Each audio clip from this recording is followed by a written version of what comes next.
मित्रों, आज मैं आपके सामने चाणक्य नीति का पहला अध्याय लेकर के आ रहा हूँ और मेरा मानना है कि अगर आप चाणक्य नीति को अच्छी तरीके से अपने जीवन में फॉलो करते हैं, उसे अप्लाई करते हैं, तो आप अपने जीवन में सफल हो सकते हैं। हम चाणक्य नीति के प्रथम अध्याय के कुछ श्लोकों को आज की वीडियो में देखेंगे।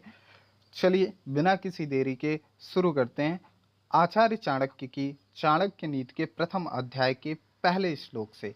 आचार्य चाणक्य कहते हैं, मूर्ख शिष्योपदेशेन दुष्टा स्त्री भरणेन च दुखित ही संप्रयोगेण पंडितो अप्यवसिदति। अर्थात एक पंडित, एक विद्वान व्यक्ति भी घोर कष्ट में आ जाता है यदि वह किसी मूर्ख व्यक्ति को उपदेश देता है, यदि वह किसी मूर्ख व्यक्ति को कुछ समझाने की कोशिश करता है, यदि वह किसी दुष्ट पत्नी का पालन पोषण करता है या किसी दुखी व्यक्ति के साथ अत्यंत घनिष्ठ संबंध बना लेता है। इसलिए हमें याद रखना चाहिए कि यदि कोई मूर्ख व्यक्ति है तो हमें उसके साथ कोई बहस नहीं करनी चाहिए, और अगर आपकी पत्नी चरित्रवान नहीं है तो आपको उसके पालन पोषण करने की ज़रूरत, आवश्यकता नहीं है। अगले श्लोक की बात करते हैं। दूसरे श्लोक में आचार्य चाणक्य कहते हैं, दुष्टा भार्या सठम मित्रम भृत्योश्च उत्तरदायक ससर्पे च गृहे वासो मित्तिरेव न संशय। यानी कि दुष्ट पत्नी, झूठा मित्र, बदमाश नौकर और सर्प के साथ यदि आप निवास करते हैं तो आप ये साक्षात मृत्यु के समान है। आपको ऐसे लोगों के साथ कभी निवास नहीं करना चाहिए। तीसरे श्लोक की तरफ बढ़ते हैं। आचार्य चाणक्य अपने तीसरे श्लोक में कहते हैं, यस्मिन् देशे न सम्मानो न वितीर्ण च बांधव न च विद्यागमप्यस्ति वासस्त्र न कार्यते। अर्थात उस स्थान पर निवास ना करें जहाँ पे आपकी कोई इज्जत न होती हो, जहाँ आप रोजगार नहीं कमा सकते हैं, जहाँ आपका कोई मित्र ना हो और जहाँ आप ज्ञान अर्जित नहीं कर सकते हैं। आपको ऐसे जगह पे निवास नहीं करना चाहिए। अगले श्लोक में आचार्य चाणक्य क्या बताते हैं वो हम सुनते हैं।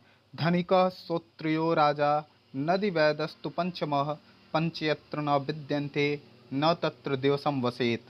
ऐसे जगह भी एक दिन भी निवास ना करें जहाँ ये निम्नलिखित पांच चीज़ें ना हो। चाणक्य कहते हैं, जहाँ पे कोई एक धनवान व्यक्ति ना हो, एक ब्राह्मण जो वैदिक शास्त्रों में निपुण ना हो, एक राजा, एक नदी और एक चिकित्सक यदि उस स्थान पर नहीं है तो आपको वहाँ भी निवास नहीं करना चाहिए। आगे देखिए। अगले श्लोक में चाणक्य क्या कहते हैं, लोक यात्रा भयम लज्जा दाक्षिण्यम त्यागशीलता पंचयत्र न विद्यन्ते न कुर्या तत्र संगतिम।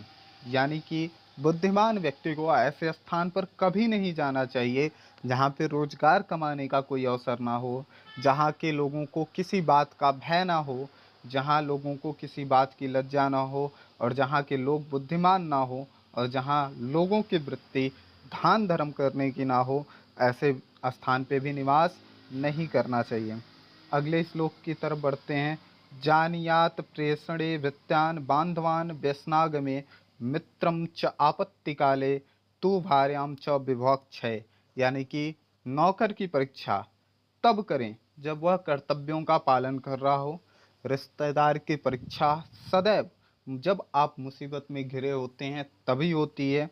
मित्र की परीक्षा विपरीत परिस्थितियों में, जब कोई आपकी मदद ना कर रहा हो तो आपको अपने मित्र से ही संभावना होती है, और ऐसी विपरीत परिस्थितियों में ही एक मित्र की परीक्षा हो सकती है कि वो आपकी मित्रता के लायक है भी या नहीं। और जब आपका वक्त अच्छा ना चल रहा हो, जब आप कमा नहीं रहे हो, आपके हाथ में धन ना हो, ऐसे समय आपके पत्नी की परीक्षा होती है। अगले श्लोक की तरफ बढ़ते हैं। आतुरे व्यसने प्राप्ते दुर्भिक्षे शत्रु संकटे राजद्वारे शमशाने च यस्तिष्ठति स बांधव। अच्छा मित्र वही है जो हमें निम्नलिखित परिस्थितियों में भी ना त्यागे।